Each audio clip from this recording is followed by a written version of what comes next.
At ito na ang ating overnight oatmeal. Meron tayong blackberry, meron tayong pears, and strawberry. What's up mga kapatid? This is Joven Reyes Vlog at welcome back sa aking channel.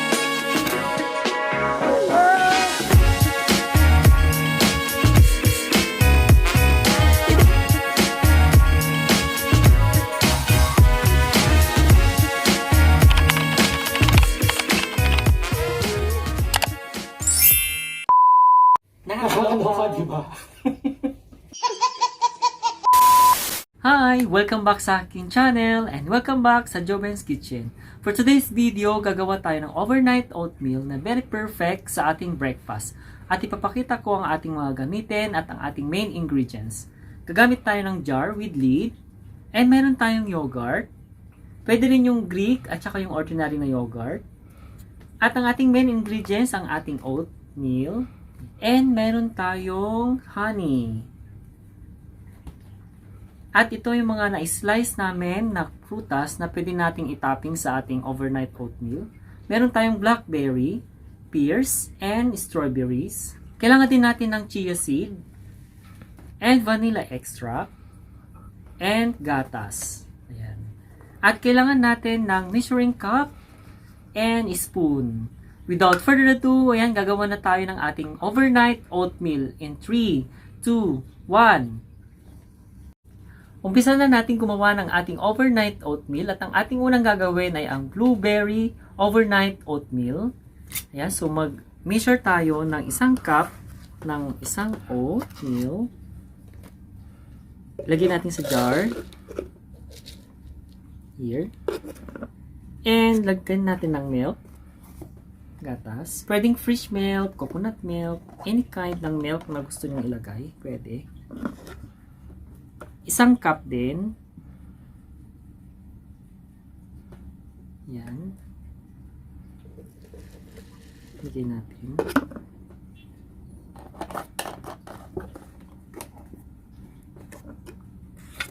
At ilagyan na natin ang ating yogurt.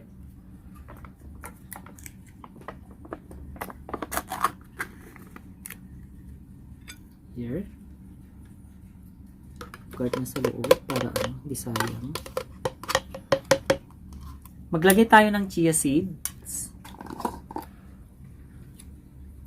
1 kutsarang chia seed. Lagyan natin ng vanilla extract. 1 teaspoon lang. 1 tablespoon. Ganun, pwede na. Yan.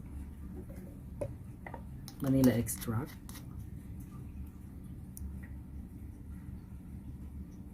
At maglagay tayo ng honey. Kung gusto mong matamis ng inyong overnight oatmeal, 2 yung ilalagay nyo ganito. 1, 2. At haluin na natin ang ating mixture. At pwede na nating ihalo ang ating blackberry. Haluin lang natin mabuti.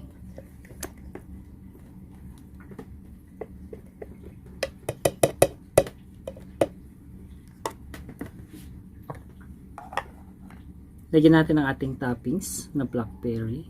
Here. Yan.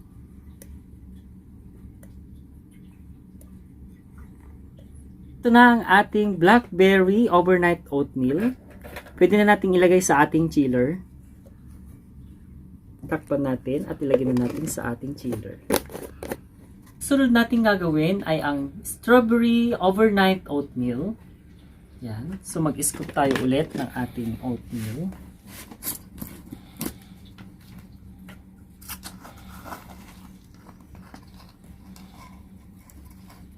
One cup ulit ng ating oatmeal.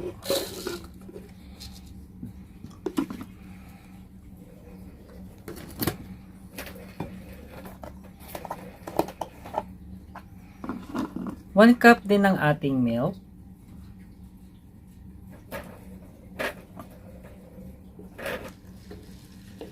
Lagyan natin ng chia seeds. Yan, 1 kutsara.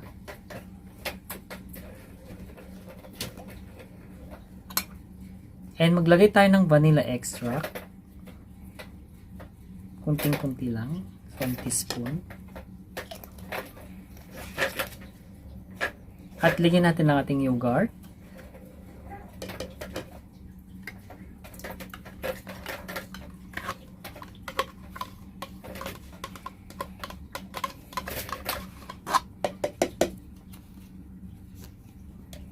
Lagyan natin ng honey.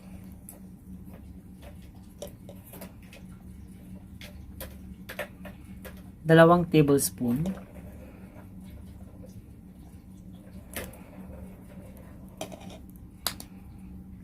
At haluin na natin ang ating mixture. Okay na ang ating mixture. Lagyan naman natin ang ating strawberry.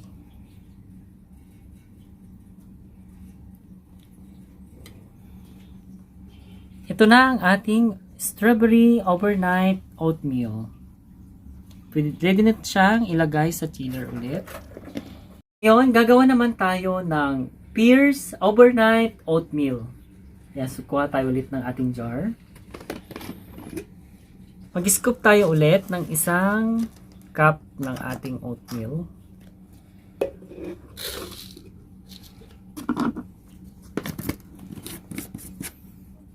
At maglagay tayo ulit ng 1 cup ng milk.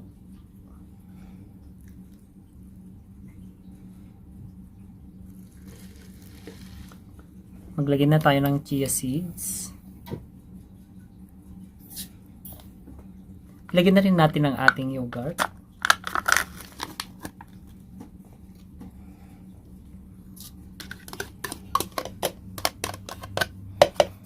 Vanilla extract.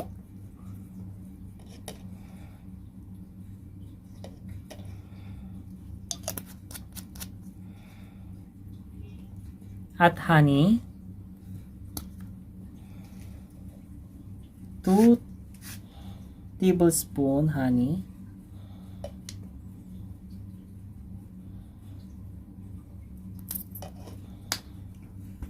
At haluin natin ulit ang ating mixture.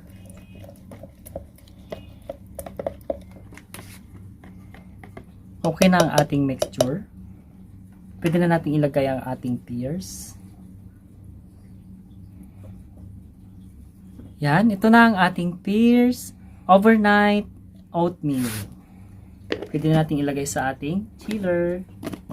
At ito na ang ating overnight oatmeal. Meron tayong blackberry, meron tayong pears, and strawberry. At ito po ang ating complete list ng ating ingredients. I hope na meron kayo natutunan sa vlog na ito. Gawin nyo ito sa inyong family at para magkaroon kayo ng healthy and delicious breakfast.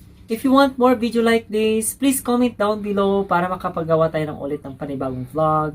I hope you enjoyed this day. Stay humble and be kind. See you next vlog. Bye!